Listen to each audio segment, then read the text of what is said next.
किसान साथियों नमस्कार।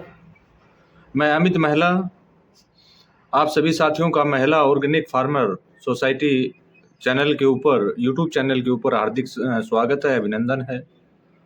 आप सभी साथियों के बीच में हर बार हम किसी न किसी विषय को लेके हाजिर होते हैं, उपस्थित होते हैं और बिल्कुल एक आशा भी होती है, एक इच्छा भी होती है कि आज फार्मर को क्या चीज़ ऐसी जानकारी दी जाए जिससे फार्मर अपने आप में, अपनी फील्ड में एक महत्वपूर्ण योगदान मेहनत करके कर सके, उसको पूरा कार्य को पूरा निभा सके, उससे अपनी क्रॉप्स को अच्छा बना सके, अपनी ज़मीन को ठीक कर सके और लागत को कम कर सके। इन सारी विषयों के ऊपर हम बार-बार बातचीत आप लोगों के बीच में करते आ रहे हैं और आगे भी करते रहेंगे।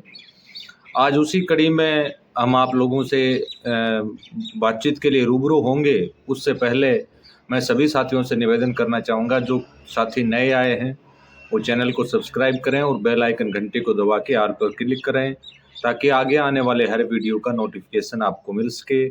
और चैनल को सब्सक्राइब करने से या शेयर करने से वीडियो को कुछ बड़ा वो नहीं होता है जी, क्योंकि इससे फ़ायदा आपको केवल आपको फ़ायदा नहीं है। जिसके पास आप वीडियो को भेजेंगे वो आपसे कुछ सवाल भी पुटअप कर सकता है। जिसके पास वीडियो आप शेयर करेंगे वो कुछ सुझाव भी आपसे ले सकता है। जिससे बेनिफिट आपको क्या होगा कि वो सुझाव लेगा या कोई आउटपुट आपसे पूछेगा तो उससे जानकारी आपकी बढ़ेगी, क्योंकि अगर वो जानकारी आपके पास नहीं है तो आप मेरे से पूछेंगे या माननीय डॉक्टर साहब के पास मैसेज करके उनसे आप पूछेंगे तो वो जानकारी नई जानकारी आपको मिलेगी। और जैविक खेती में या प्राकृतिक खेती में या जो भी जिस ढंग से भी फार्मिंग करते हैं विदाउट जहर में, तो वो सभी के लिए बहुत उपयोगी होंगी ये चीज़ें। क्योंकि ज्ञान जो है ना जी, उस किसी भी चीज़ का लगा लीजिए। आज जैविक खेती की अगर बात करें तो मैं परिपूर्ण नहीं हुआ हूँ अभी, इतना परिपूर्ण नहीं जो सारी जानकारी मेरे को है, बिल्कुल नहीं है ऐसा। जब जब जैसे-जैसे आगे बढ़ते जाते हैं तब नई-नई चीज़ें हमें मिलती जाती हैं और वो आप लोगों के बीच में हम बताने का काम करते हैं। तो आज उसी कड़ी में हम बात करेंगे जीवामृत के बारे में। और जीवामृत भी 2 प्रकार से हम बना सकते हैं, केवल एक तो पानी के द्वारा और दूसरा तरल वेस्ट डिकम्पोज़र माँ शक्तिशाली के द्वारा। अब कुछ साथी पानी के द्वारा जीवामृत बनाते हैं जिसमें 10 किलो गाय का गोबर लेते हैं, 10 लीटर गाय का गोबर लेते हैं, 1 किलो मिट्टी लेते हैं बरगद के नीचे की, 1 किलो उसके अंदर बेसन लेते हैं, 1 किलो गुड़ वो लेते हैं और उससे 200 लीटर पानी लेते हैं, उसमें वो डाल के उसको तैयार करते हैं। अब सच्चाई क्या है? सच्चाई तो ये है कि जो वो जीवामृत आपका बनता है, वो जीवामृत वैसा नहीं बनता जितना वेस्ट डिकम्पोज़र से जो जीवामृत बनाते हो आप। क्योंकि कुछ समय पहले यूनिवर्सिटी में कुछ सीनियर वैज्ञानिक जो हमारे हिसार यूनिवर्सिटी में आए थे, उन्होंने इस बात का बिल्कुल बखान किया था, विदाउट डिकम्पोज़ कोई भी, चाहे गोबर लगा लीजिए या कोई फसलों के अवशेष लगा लीजिए, उसको अगर खेत में आप डालेंगे तो वो फ़ायदे की बजाय नुकसान हमें करेगा। और इस बात को आप भली-भाँति जानते हैं। आप एक जगह पर बिना डिकम्पोज़ किया हुआ गोबर डालिए और एक जगह पर डिकम्पोज़ किया हुआ गोबर डालिए। उसमें दिन और रात का फसल के अंदर फ़ायदा होगा। और जो विदाउट डिकम्पोज़ आपने गोबर डाला है उसमें तरह-तरह की फंगस से आपको झेलना पड़ेगा। क्योंकि उसमें वो डिकम्पोज़ हुआ नहीं है और उसमें इस तरह के बैक्टीरिया हैं जो हमारे लिए ये बात करें ऑर्गेनिक खेती के लिए या हमारे जिसकी हम बीज की बुआई करवाते हैं उसके लिए वो सूटेबल नहीं है।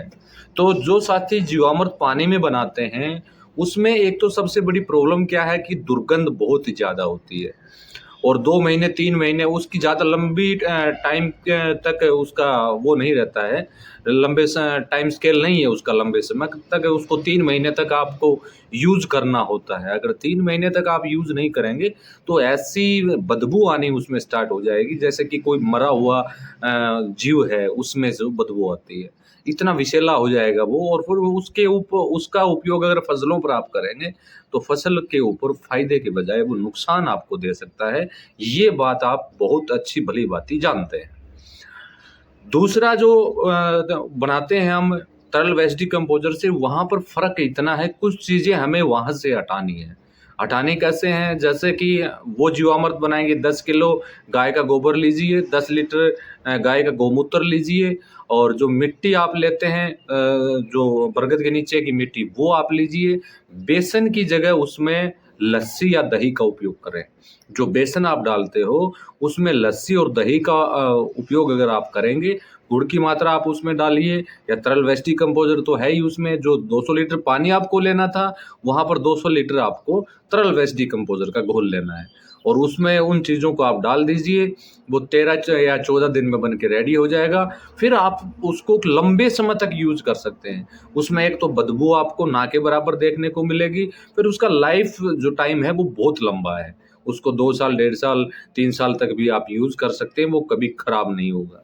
और खराब होने का मुख्य रूप से रीजन ये भी होता है कि जैसे ही कोई चीज बन जाती है तो उस चीज को स्टोरेज आपको कर लेना चाहिए। जैसे जीवामृत की बात करें, उसको छान के जो भी चीजें उसमें बच गई उसको कंपोस्टिंग खाद में मिला देना चाहिए, और छान के उसको अलग स्टोरेज आप कर लीजिए और उसको एयर टाइट करके छोड़ दीजिए। जब चाहें आप उसको यूज करें, तब आपको बेनिफिट उसका मिलेगा। जितना ज़्यादा पुराना होता जाएगा उतना उसको ज़्यादा बेनिफिट आपको मिलता जाएगा।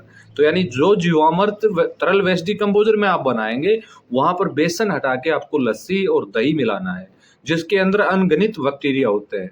उसको हम ये कहें कि पीयूषामृत भी बोल सकते हैं, पीयूषामृत की संज्ञा भी दे सकते हैं। पीयूषामृत का होता है कि 5 ऐसे पदार्थ उसमें हमने लिए जो हमारे लिए बहुत ज़्यादा फायदेमंद रहे हैं। अब 200 लीटर में मान लीजिए दही आप डालना चाहें तो 2 केजी आपको डालना है, लस्सी अगर डालना चाहें तो 4 लीटर लस्सी उसमें आपको डाल देना है, और वो जीवामृत बन के आपका तैयार हो जाएगा। उसको जीवामृत बनाम पीयूषामृत भी आप बोलेंगे तब भी वो चलेगा, और वो बहुत आपके लिए फायदेमंद होगा। इसके ऊपर कुछ वीडियो मैंने पहले भी बनाए थे, लेकिन जो नए साथी हमारे बीच में आए हैं वो शायद उसको ना देख पाए हों, इसलिए हमें बनाना जरूरी समझा। और दूसरा जो क्या है कि कुछ लोग कहते हैं कि वो केवल गाय का गोबर ही हम उसमें लेना है, गाय का गौमूत्र ही उसमें लेना है। ऐसा कोई कंडीशन, टर्म ऑफ कंडीशन नहीं होती है। ये पॉसिबल नहीं कि हर जगह देसी गाय उपलब्ध हो, और ये भी पॉसिबल नहीं है कि हर जगह पशु पालते हो किसान। काफ़ी किसान ऐसे हैं जो पशुपालक नहीं है, पशु नहीं पालते हैं, लेकिन वो इसकी व्यवस्था कर सकते हैं बनाने के लिए। 210 केजी गोबर, 10 लीटर गौमूत्र वो कहीं से भी अर्जेंट अरेंज कर लेंगे वो, ऐसा उनके लिए कोई दिक्कत का सामना नहीं करना पड़ेगा। शहरों को छोड़ के, शहरों में भी अगर हम आज बात करें तो हर शहर में गौशालाएँ हैं, तो गौशाला से भी आप संपर्क कर सकते हैं। उसमें चाहे आपको कैसी भी गाय का गौमूत्र मिले, कैसा भी उसके अंदर आपको गोबर मिले, आप उसका यूज़ करें, अच्छा बेनिफिट आपको मिलेगा। फिर आप ये दोनों चीज़ें आप तैयार कीजिए। मान लीजिए आपने पानी वाला भी तैयार किया हुआ है, तरल वेस्ट डिकम्पोजर वाला भी तैयार किया हुआ है। फिर उसको आप एक ही प्लांट पर देने का काम करें, एक ही प्लांट पर देने का काम करें। आप देखेंगे कि उसका रिजल्ट, यानी जो तरल वेस्ट डिकम्पोजर से बना हुआ जो है, जिसको हमने पीयूषामृत की संज्ञा दी है, उसका परिणाम आपको जल्दी मिलेगा और शानदार परिणाम मिलेगा। और जो आपने पानी के द्वारा जो बनाया है, वो शायद प्लांट एक छिड़काव में वैसे का वैसा रहे, उसको बेनिफिट ना मिले, जहाँ तक मेरा मानना है। क्योंकि हमने प्रैक्टिकली काफ़ी बार हमारे साथियों ने कर भी लिया है और उसका रिजल्ट भी हमने आपको दिखाया है। तो आप स्वयं भी इस चीज़ को कर सकते हैं, छोटी मात्रा में बना के एक ही प्लांट पर दोनों चीज़ों का उपयोग आप करवा के देखिए, देखिए कि उसमें बेनिफिट कहाँ आपको मिलता है। तो तरल वेस्ट डिकम्पोजर वैसे भी उसको डिकम्पोज करने का काम करेगा। गाढ़े गौमूत्र के अंदर गौमूत्र जो है उसके अंदर कोई भी अनचाहे बैक्टीरिया होगा, वो तरल वेस्ट डिकम्पोजर के बैक्टीरिया हैं जो उसको खाने के बाद खत्म करने का काम करेंगे। तो वो हमारे लिए एक शुद्ध जीवामृत हम उसको कह सकते हैं, और उसको लंबे टाइम तक यूज आप कर सकते हैं। वीडियो को ज़्यादा लंबा नहीं करूँगा, इसी के साथ आपसे अनुमति चाहता हूँ। और जो साथी तरल वेस्ट डिकम्पोजर की जिनको आवश्यकता है, वीडियो पर दिए गए व्हाट्सएप नंबर पर मंगवा सकते हैं। और किसी भी तरह की क्वेरीज आपकी है तो कमेंट बॉक्स में या व्हाट्सएप मैसेज पर आप कर सकते हैं। आपको हर संभव आपकी पूरी सहायता की जाएगी। इसी के साथ नमस्कार, जय हिंद, जय भारत।